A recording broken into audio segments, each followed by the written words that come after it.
Hey guys, this is Camelia again, and I actually thought that today I would talk about something that's different, but it's something that may be relevant because I have come across a lot of posts on social media, especially on Twitter, from where a lot of you wonderful poets and wonderful people suffer from several health problems that seem very hard to diagnose, but I must applaud you all. You guys are inspiring for being so brave and dealing with it all and with informing us.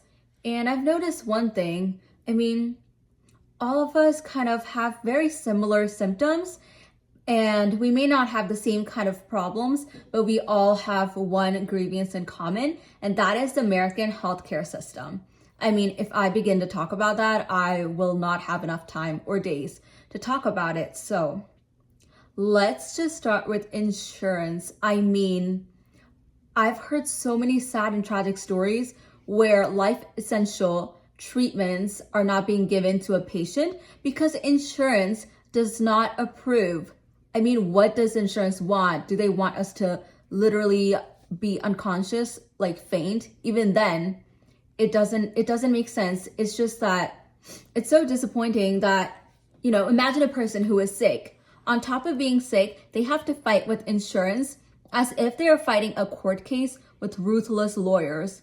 And that in itself will be so detrimental to their health and mental health that it would just, worsen their medical problems.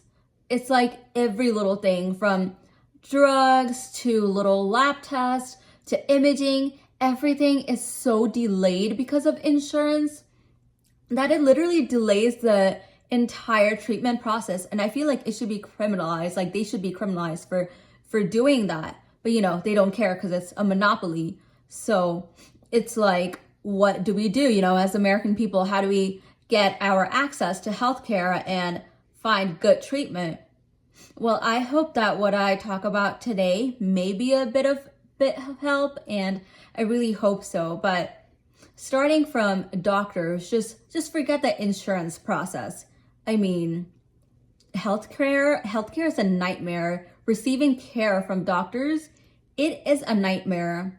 So I know that for a lot of people who suffer from a lot of problems, sometimes our doctors make the mistake of sending us to a bigger institution because they have all the cutting edge technology meant to cure all diseases. They could be research institutions, but I feel that in my opinion and experience, unless you have an actual concrete diagnosis, and that diagnosis has to be something detrimental or critical or rather deadly in nature, those big institutions will not care about you. And honestly, in my opinion, neither are they smart enough to figure out what is happening.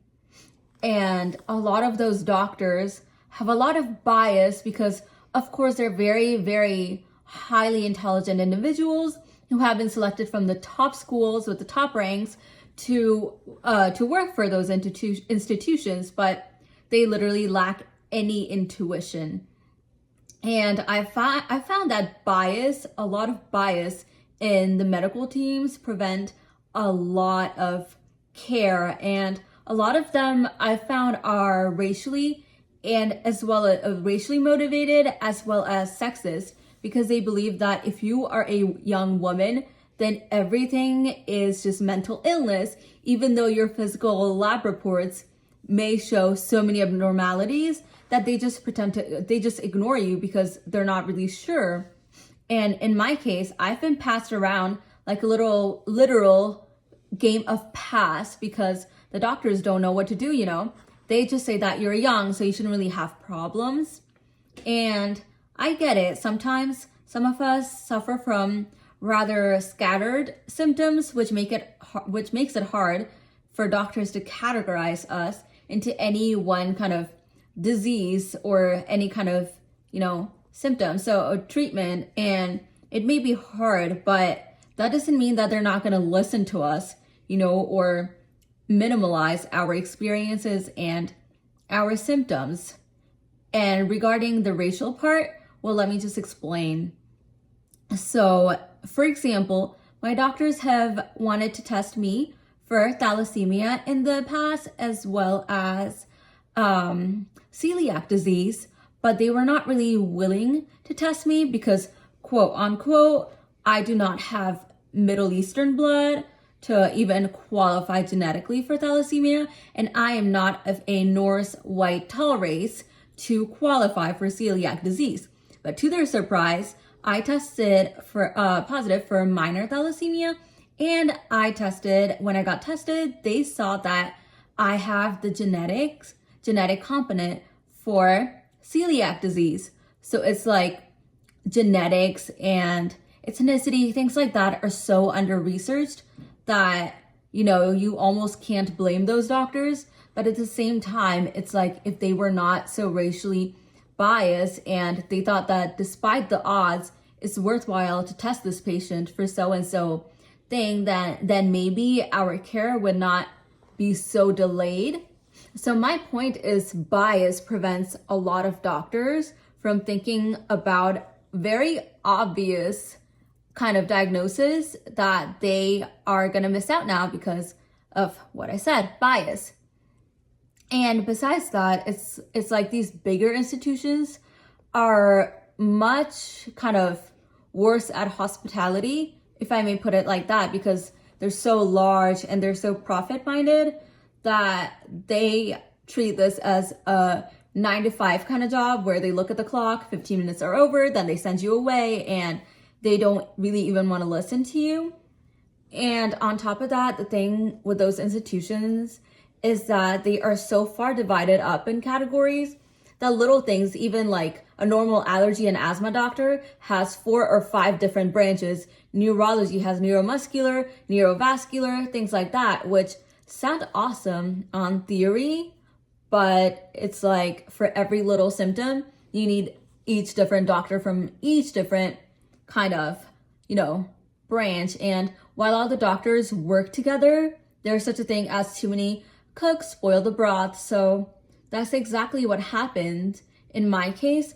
And I'm not sure if it happened in any of your cases, but I have heard a lot of even worse experiences because of similar kind of biased issues. And I found that local doctors are honestly much helpful, especially local doctors who kind of think outside of the box of traditional medicine. And even if you do have a case which, requires traditional treatments, nothing's going to work for you unless your doctor is a person who listens, because the best institution could be out there with the best treatments, best cutting edge technology, etc. But if the doctor does not want to listen to you, you're not going to get anywhere. You're going to waste a couple of years, as has been in my case.